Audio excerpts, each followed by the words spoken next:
welcome to my channel, or welcome back to my channel. My name is Andy, sometimes Mouse, and I talk about books and book-related things, and today I am giving you my February TBR. Now, I have been planning my TBR out more around things I own already and my book blanket for the year, which is kind of an interesting decision to make on my part, but it's, you know, whatever, it works. It's working for me. I have finished most of my arcs at this point. By, you know, from January, I was able to actually get through my TBR for January and have some time to read some other things, which I'll talk about all of those things in my wrap up, but planning this TBR has been a little bit interesting.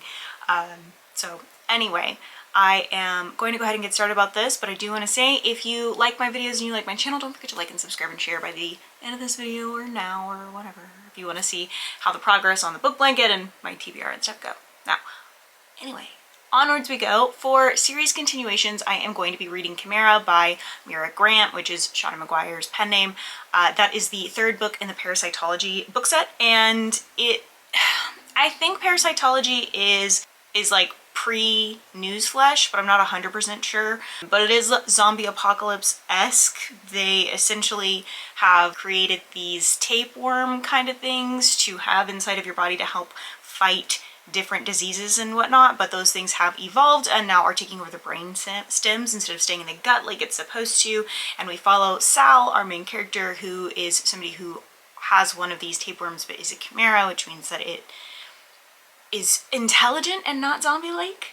So it's a little bit interesting, and Chimera is the last book in that set, I believe, and so I'm pretty excited about getting that finished up. I really like reading Shauna Maguire's horror, which is always written under, or so far I guess, written under Mira Grant.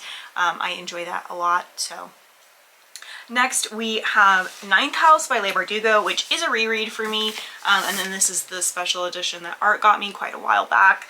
So as I will generally do with series, I am just going to tell you the summary of the first book because I am rereading it, and I'm not going to tell you the summary of the second book because I don't want to spoil anything if you've never read the first book. So Galaxy, Alex Stern, is the most unlikely member of Yale's freshman class. Alex arrives in New Haven, tasked with by her mysterious benefactors with monitoring the activities of Yale secret societies. These 8 windowless tombs are well known to be the haunts of the future rich and powerful, from high-ranking politicos to Wall Street and Hollywood's biggest players. But their occult activities are revealed to be more sinister and more extraordinary than any paranoid imagination might conceive.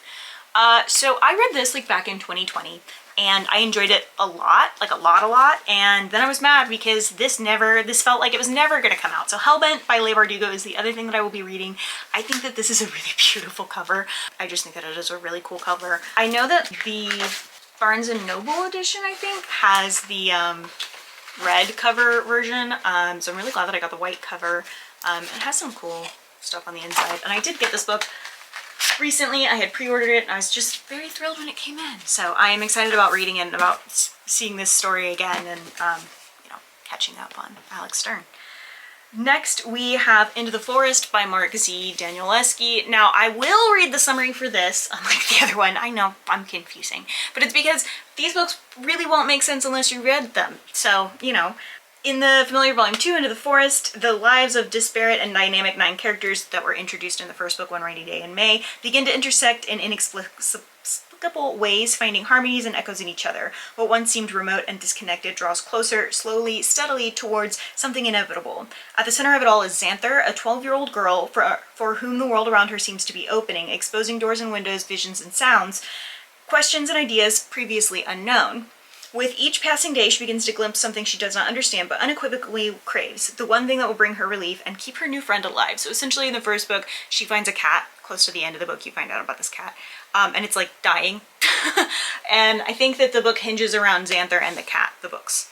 I don't know. They are very long. And the first book was good, but I think that it was mostly setting the basis for the series. You kind of found out about everybody's lives, whereas this book is going to be more like the story.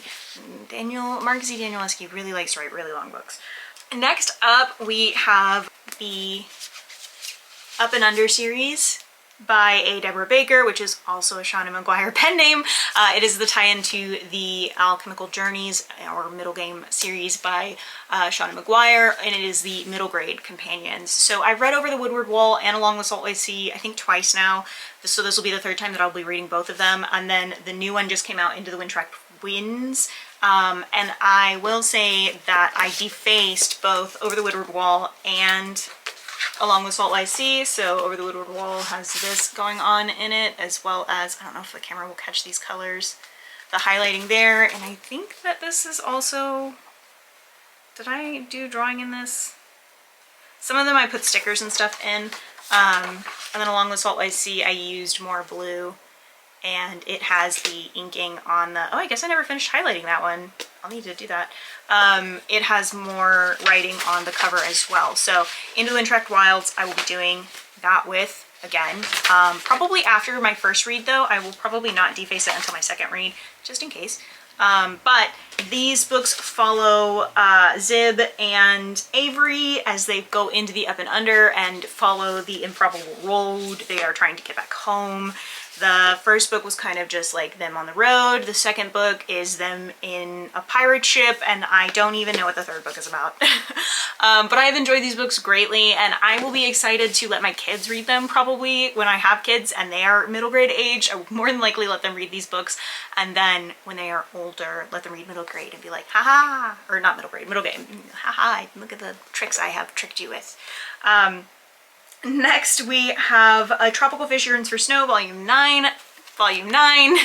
This is the last book. This is the last book in the series. I absolutely believe that I am being queerbaited. I think the whole thing has probably been a queerbait this whole time, and that's okay. It follows two girls, Amano and Kanatsu and Koyuki, as they do this aquarium club together and life changes and that sort of thing. I think this is a really cute slice of life manga, regardless of whether I'm being queerbaited or not, so I will give it that credit where it's due, that it's very cute. And that's it for my series continuations. Next up for arcs, I actually have an arc that I was supposed to read for Clear Your Shit and then promptly never did. And the first one is going to be The Haunting of Alejandra by V. Castro. Alejandra no longer knows who she is. To her husband, she is a wife, and to her children, a mother. To her own adoptive mother, she is a daughter. But they cannot see Alejandra for who she has become, a woman struggling with the darkness that threatens to consume her. Nor can they see what Alejandra sees. In times of despair, a ghostly vision appears to her, the apparition of a crying woman in a ragged white gown. When Alejandra visits a therapist, she begins exploring her family's history, starting with her biological mother that she never knew. As she goes deeper into the lives of the women in her family, she learns that heartbreak and tragedy are not the only things she has in common with them. They are also seeing La Llorona, which is the crying woman that she keeps seeing. And I think this is going to be like a contemporary ghost story, is what it sounds like it's going to be, but we'll see how it turns out. Then we have A Hunger of Thorns by Lily Wilkinson. Maud is the daughter of witches. She spent her childhood running wild with her best friend, Odette, weaving stories of girls who slayed dragons and saved princes. Then Maud grew up and lost her magic and her best friend. Odette has always hungered for the forbidden, dangerous magic, and 2 weeks ago she went searching for it. Now she's missing and everyone says she's dead. Everyone except Maud. She's sure she can find Odette inside the ruins of Sicklehurst, an abandoned power plant built over an ancient magical forest. A place nobody seems to remember is there. The danger is no one knows what remains inside Sicklehurst either, and every good story is sure to have a monster. So we'll see about that one. It sounds good, and I believe this is like, I only have 2 more arcs left that I need to read to get my Neck Alley stuff super down. I need to write reviews and whatnot, but I think I only have 2 more after this, and I will be reading those next month. So kind of exciting, kind of getting on top of things again. I'm reading again. My reading slump has ended. It's a good time. Next, we just have what I refer to as Other, because of course. And this is the last owned unread book that I have, other than the ones that I have listed here already, and it is The Favorite Sister by Jessica Knoll. This is the author of The Luckiest Girl Alive, which I did watch the show. I would say, I watched the movie, I would say huge trigger warning on the movie, like massive trigger warning on the movie. Like, you should look up the triggers, and not what Netflix tells you. Look up the triggers before watching that movie. But anyway, Favorite Sister by Jessica Knoll. This was one of those books that I picked up at the grocery store, because grocery store thrillers are fun, so. Brett and Kelly have always towed the line between supportive sisters and bitter rivals. Growing up, Brett was the problem child living in the shadow of the brilliant and beautiful Kelly. In adulthood, all that has changed. Kelly is a struggling single mother, and Brett has skyrocketed to meteoric success that has been chronicled on a reality TV show called Gold Diggers. Not gold, Gold Diggers. When Kelly manipulates her way onto the show and into Brett's world, Brett is wildly threatened. Kelly, and only Kelly, knows her younger sister's appalling secret, one that could ruin her. Still, when the truth comes out in the explosive final weekend of filming, neither of them ever expected that the season would end in murder. I love reality TV shows, so this is just very much up my alley. I'm very excited about it. It could go a number of ways, obviously, but I'm excited about it regardless. And the next two books I have are recommendations from the Book Bimbo. I don't know if she still uses her YouTube, but anyway, she recommended two of these books to me. She's actually recommended a few books to me, but I am just reading these two first because she was talking about female rage and how she has a book club that reads them, and I thought that was cool because I like those kinds of books, so I will be reading some of them. So the first book that we have is A Certain Hunger by Chelsea G. Summers, which I can say A Certain Hunger art also recommended, and I just never got around to reading, so it's a 2-for-1 recommendation for me. Food critic Dorothy Daniels loves what she does. Discerning, meticulous, and very smart, Dorothy's clear mastery of the culinary arts makes it likely that she could, on any given night, whip up a more inspired dish than any one of the chefs she writes about. But there is something about Dorothy, something within Dorothy, that's different from everyone else, and having suppressed it long enough, she starts to embrace what makes Dorothy uniquely, terrifyingly herself.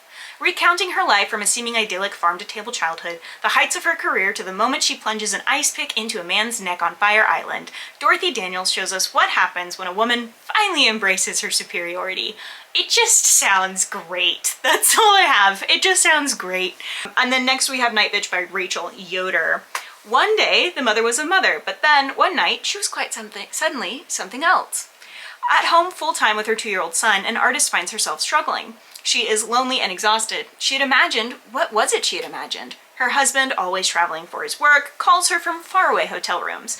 One more toddler bedtime and she fears she might lose her mind. Instead, quite suddenly, she starts gaining things. Surprising things happen one night when her child will not sleep. Sharper canines, strange new patches of hair, new appetites, new instincts, and deep within herself, a new voice. I believe that she thinks that she's turning into a dog. I don't know that though. That is all I have for you for that. And that is also all I have for you for my February TBR. That is the whole thing of it. It is, how many books is that? I don't even know. 13 books? About 13 books? Yeah. So did I do that math correctly? I don't know, probably not. Anyway, it's about 13 books. Last month I did read 20 books. So I will probably end up reading more books than that.